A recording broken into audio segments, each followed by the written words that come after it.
plus gros problème, c'était au niveau de mon comportement, en fait. C'est que j'étais une personne qui négligeait les choses. En fait, j'avais beaucoup d'ambition dans ma vie, beaucoup de rêves, mais comme j'étais négligent, eh ben, je faisais rien en fait, pour qu'ils se réalisent.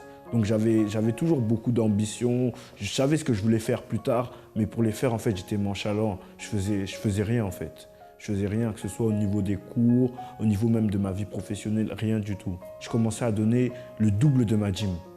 C'est que je donnais le double de ma dîme, et face à certaines situations, eh ben, ça m'a mis en fait la révolte. Quand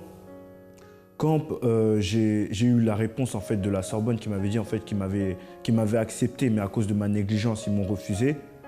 Et ben là, ça m'a mis une révolte. Ça m'a mis une révolte, et je me suis dit non, je peux pas laisser passer ça. Je pouvais pas. Et à partir de là, j'ai pris une attitude, c'est que je suis allé directement à la Sorbonne et je suis allé voir la dame. Je lui ai expliqué mon problème et je lui ai dit qu'ils m'avaient accepté, mais comme j'ai pas validé, eh ben, ils m'ont refusé. Et donc là, quand je suis allé là-bas, la dame, elle m'a écouté et elle m'a dit, écoute, des garçons comme toi, il y en a plusieurs, donc j'ai pas ton temps. Fallait valider, t'as pas validé, maintenant, t'es plus à la Sorbonne. Et c'est après, 2 semaines après, qu'ils m'ont donné en fait la réponse et qu'ils m'ont accepté à la Sorbonne. J'ai aussi eu un travail en fait, qui était juste à côté de la fac. Et les horaires, ils coïncidaient bien. Ce qui a fait la différence, c'est qu'il y a aussi, puisque j'avais demandé aussi par rapport aux études, d'avoir aussi mon appartement en fait. Et ça aussi, j'ai réussi à l'avoir, donc je l'ai eu. Et l'appartement, il est vraiment, c'est ce que je voulais, parce que l'endroit en fait, il est magnifique. C'est un endroit qui est calme. À côté, il y a un centre commercial, il y a un cinéma, donc vraiment, c'est vraiment ce que j'attendais. C'est calme, c'est posé, et je peux mieux m'organiser en fait. Il y a eu toute une évolution entre celui, en fait, le Jado qui était chez ses parents, qui leur demandait de l'argent, et aujourd'hui, le Jado qui vit tout seul et qui donne un peu d'argent à ses parents. Bonjour à tous, amis, et ravi de vous retrouver dans cette émission Impact en ce lundi. Comme vous pouvez le voir à travers les témoignages, la transformation est possible lorsque la personne véritablement met tout son cœur, toute sa force, s'investit dans ses rêves et dans ses objectifs. Le plus important dans la réussite n'est pas ce que vous avez. Ce n'est pas l'argent, ce ne sont pas les diplômes, c'est ce que vous êtes. Si vous êtes une personne courageuse, une personne déterminée, une personne avec l'envie, si vous êtes une personne audacieuse, si vous êtes une personne entreprenante, alors certainement que vous serez une personne victorieuse. D'ailleurs, nous savons et nous voyons aujourd'hui que la plupart des grandes fortunes, des grands empires financiers, professionnels, banquiers, industriels, ne sont pas le fruit de personnes qui étaient remplies de diplômes ou d'argent à la base, mais de personnes qui étaient déterminées, audacieuses pour faire ce que les autres n'avaient alors pas eu le courage de faire, pour aller là où d'autres n'ont pas eu le courage d'aller. Et c'est ce que nous allons apprendre aujourd'hui au cours de cette émission à travers les témoignages. Accompagnez ce qui suit. Comment était votre vie avant d'arriver au centre d'accueil? Alors, quand je suis arrivée au centre d'accueil, j'étais quelqu'un de malade parce que j'ai souffert pendant 25 ans de migraine, 11 ans de maux de ventre.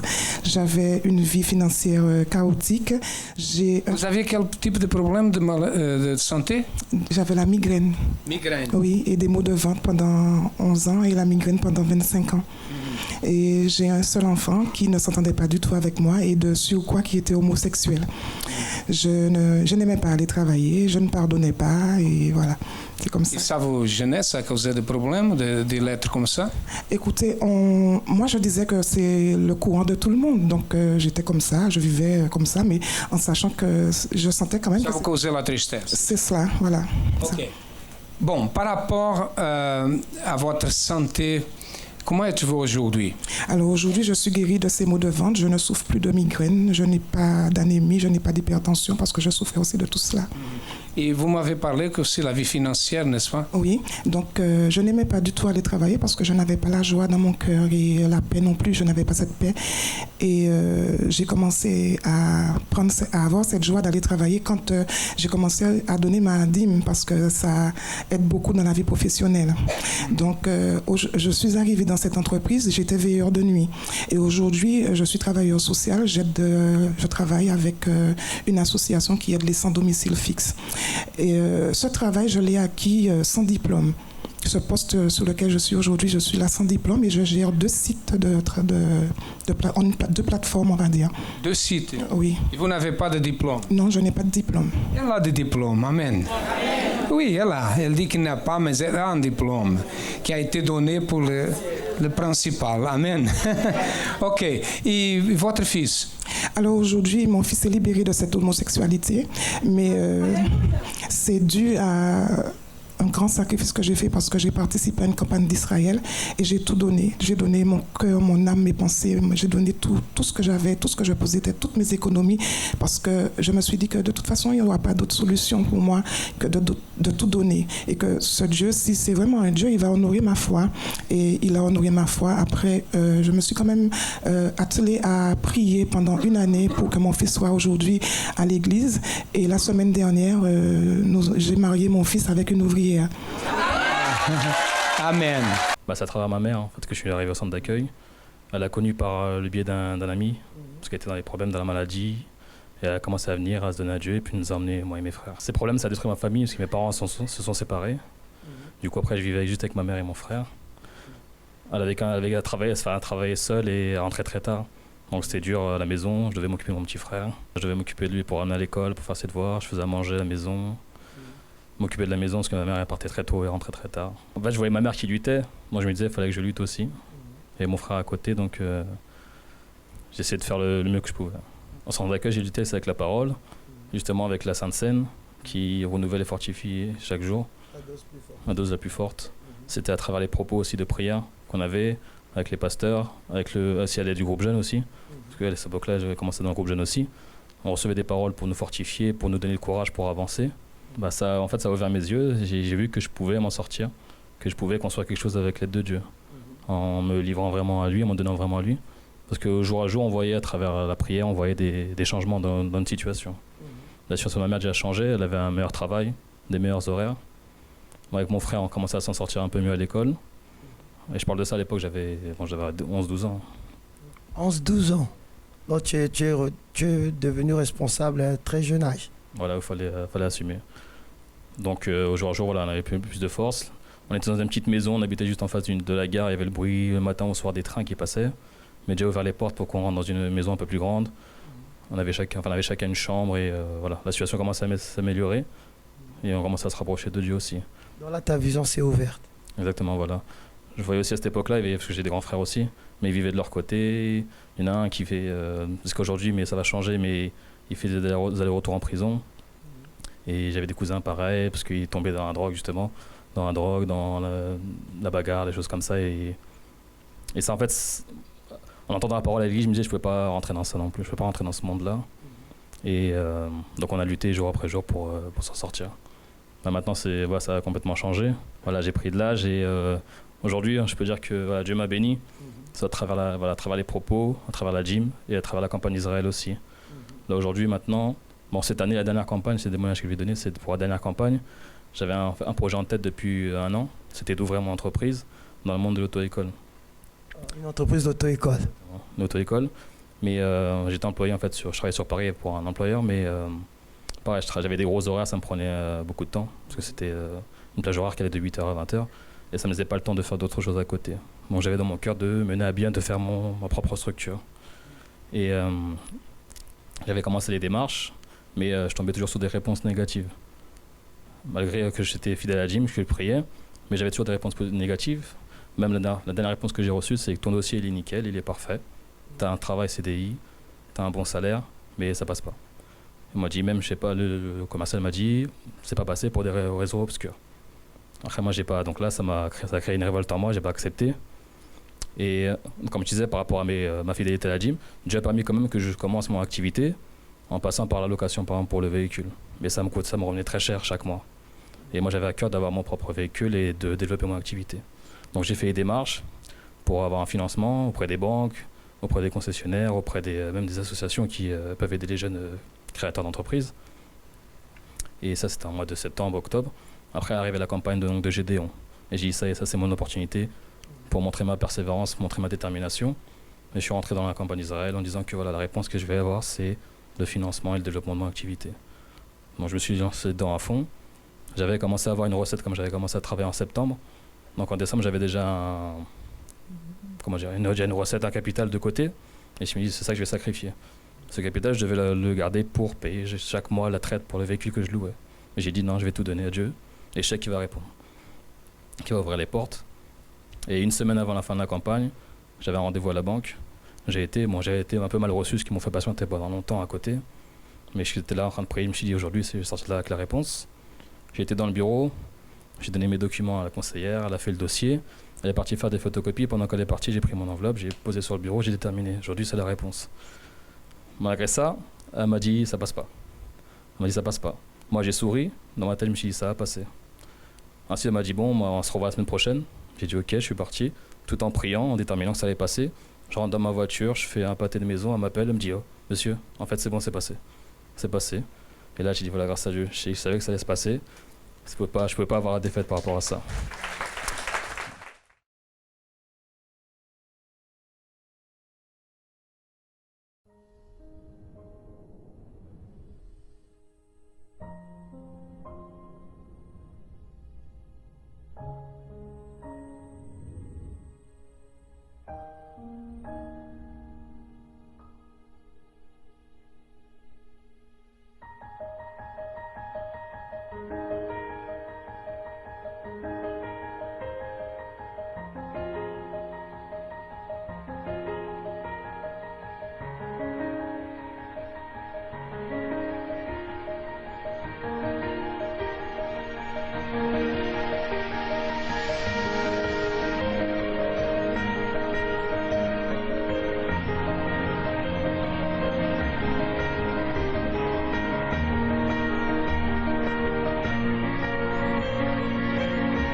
Notre objectif au centre d'accueil, dans nos réunions du lundi, est de vous permettre de découvrir le potentiel qui est en vous.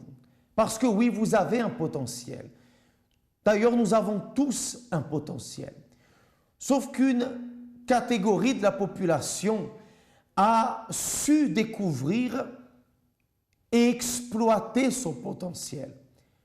D'autres ont découvert qu'elles avaient un potentiel, mais elles n'ont pas cru dans ce potentiel. Elles sont restées inactives, se considérant incapables ou n'étant pas à la hauteur. Et enfin, nous avons une autre catégorie de personnes. C'est celles qui ont découvert leur potentiel, qui ont cru dans leur potentiel et ont commencé à exploiter leur potentiel. Et aujourd'hui, ils sont en train d'avancer, de progresser.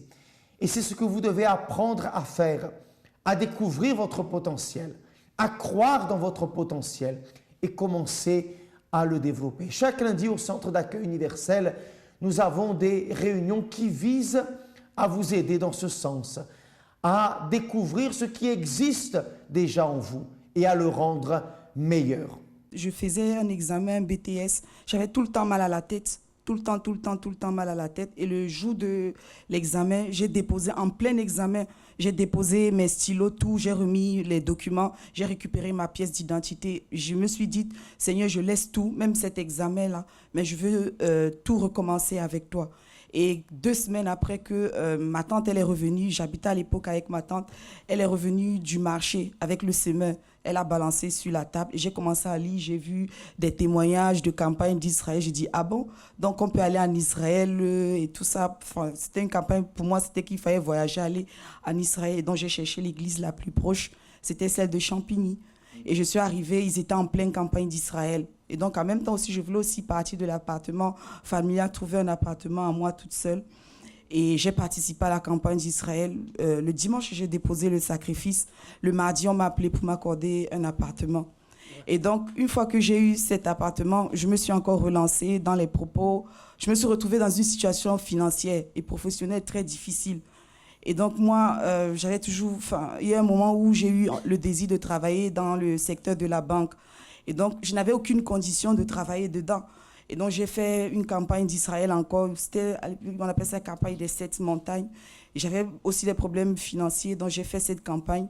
1 mois après, les portes se sont ouvertes. Je me suis retrouvée en train de travailler dans une banque. Et après ça, j'ai continué toujours à faire des propos, des chaînes de prière. Je faisais des vœux. Et j'ai aussi fait une campagne pour ma vie sentimentale. Et je me suis mariée. Grâce à Dieu. Que Dieu vous bénisse. Amen. Alors, j'ai fait tous les propos que vous disiez de faire, je le faisais. Je semais, j'étais fidèle à Dieu, tout ça, pas de problème. Mais j'avais des fois des doutes parce que comme le temps commençait à avancer, que je commençais à retourner à l'école et que j'avais toujours pas d'entreprise, j'étais la seule dans la classe. C'est pour ça que j'ai commencé à douter, j'ai commencé à m'énerver contre la situation au lieu de me révolter, quoi. Et donc, j'ai pris la décision. Les derniers propos que les derniers que j'ai fait, je me suis dit, bon, de toute façon, je ne vais pas m'énerver pour ça. Je ne vais pas non plus mettre ma vie spirituelle en danger pour ça. Un travail, ce n'est pas non plus... je vais dire, c'est une nécessité, ce n'est pas primordial. Et donc, je mets Dieu avant tout. Et donc, j'ai fait le propos. Je suis tombée même sur Malachi qui disait qu'il ne faut pas tromper Dieu. Moi, je dis, Seigneur, moi, je ne te trompe pas. Donc, si tu exiges de nous de donner la dîme, moi, ils exigent de toi d'avoir un travail. Et donc, dans la même semaine, j'ai été appelée à SNCF. Donc, je n'ai pas été prise. Dernière minute. Et la semaine d'après, j'ai été appelée à Galeries Lafayette et j'ai été prise à Galeries Lafayette. Et ça faisait combien de temps que vous ne travaillez pas Depuis août. Depuis le 1er août. Oui, j'avais travaillé, mais c'était juste pour les vacances et je n'avais pas trouvé de travail après. Et ça a commencé à travailler dans la tête. Dans la tête, oui. Ça a travaillé beaucoup dans la tête. Mais maintenant Très bien. Galeries Lafayette. Galeries Lafayette, oui. Que Dieu vous bénisse. Amen. Je voulais avoir un CDI. Et qu'on m'avait donné un CDD qui finissait jusqu'au mois de avril ou mars. Je me rappelle, c'est avril. Voilà, avril. Et que je venais ici, le pasteur a fait un propos. Et je dis, Seigneur, c'est mon propos, je veux que mon CDD, là, change en CDI. Et dès que je suis arrivée, parce que dès que je sors, je vais aller au boulot, dès que je suis arrivée, on m'a dit, Marie, vous savez, voilà, vous êtes passée en CDI. Je dis, oh Seigneur, merci. Le lundi, ça fonctionne. Que Dieu vous bénisse encore plus. Amen. Quand vous vous regardez dans le miroir, qu'est-ce que vous voyez?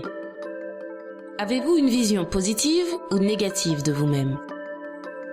Le manque d'estime de soi provoque l'insécurité. C'est peut-être à cause de cela que vous perdez des opportunités dans votre carrière professionnelle. Les 6 sens du succès.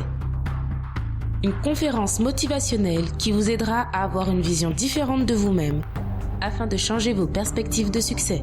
Tous les lundis, principalement à 20h, mais aussi à 7h, 10h, midi et 15h, dans le centre d'accueil le plus proche de chez vous. Plus d'informations sur notre ligne amie 24h ou sur centredaccueil.net. Centre d'accueil, votre réalisation est notre satisfaction. Bien, vous pouvez participer aujourd'hui aux réunions qui ont lieu au centre d'accueil le plus proche de chez vous. Le congrès de motivation professionnelle, financier. Vous qui cherchez une issue, vous qui voulez que les portes s'ouvrent dans votre vie. N'hésitez pas. Pour plus d'informations, la ligne AMI 24 heures 01 53 35 85 12 ou notre site internet centredaccueil.net. Je vous souhaite une excellente journée. À demain. Les compagnons de Daniel sont délivrés de la fournaise ardente. Le roi Nabuchodonosor construit une énorme statue d'or de 60 coudées de hauteur et 6 de largeur. Il l'éleva et la dressa dans la vallée de Dura, dans la province de Babylone. Et il détermina qu'au son de la trompette, quiconque ne se prosternera pas et n'adorera pas sera au même instant jeté dans la fournaise ardente.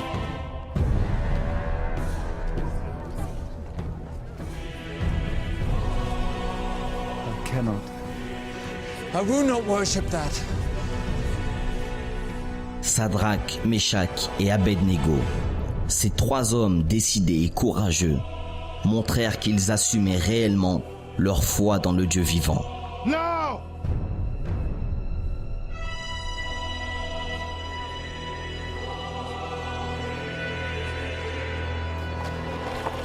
Ils ne se sont pas inclinés et ils ont confié en Dieu.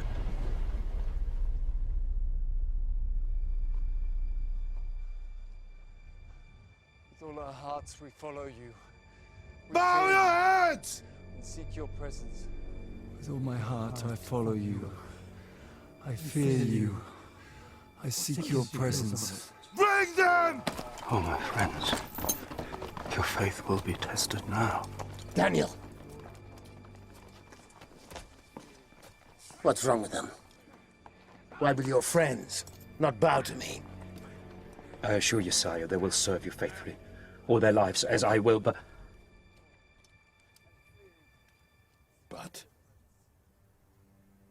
But they will only worship God.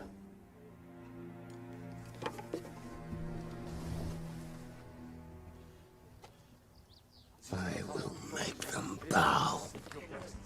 With all our heart we follow you, we fear you, we seek your presence. With all our heart we follow you, we fear you, we seek your presence.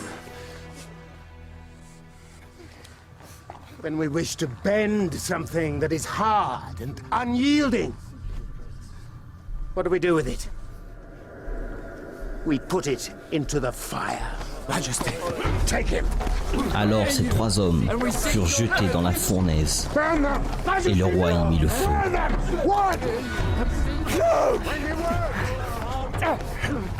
Bring oil! Come! Fire! Bring me fire! Hear my cry. The cords of death entangle me. The anguish of the grave consumes me. Do not ignore my tears. I am overcome by sorrow. I call upon the name of the Lord. Lord, save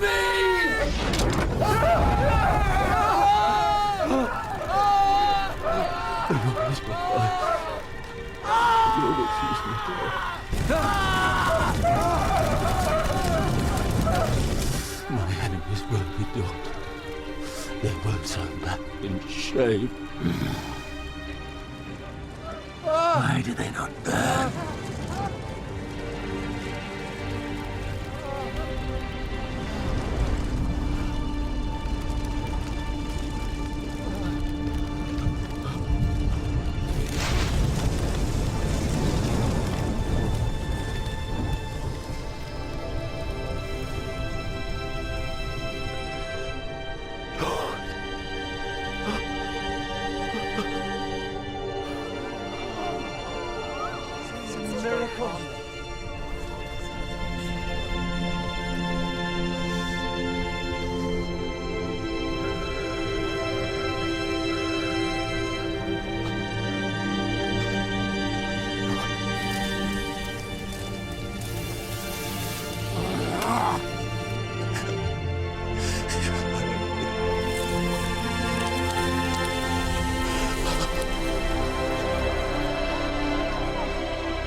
People of Judah, rise! God is with us! He's with us! Ceux qui ont le Saint-Esprit ne s'inclinent pas face au monde, et ils deviennent vainqueurs en toutes choses.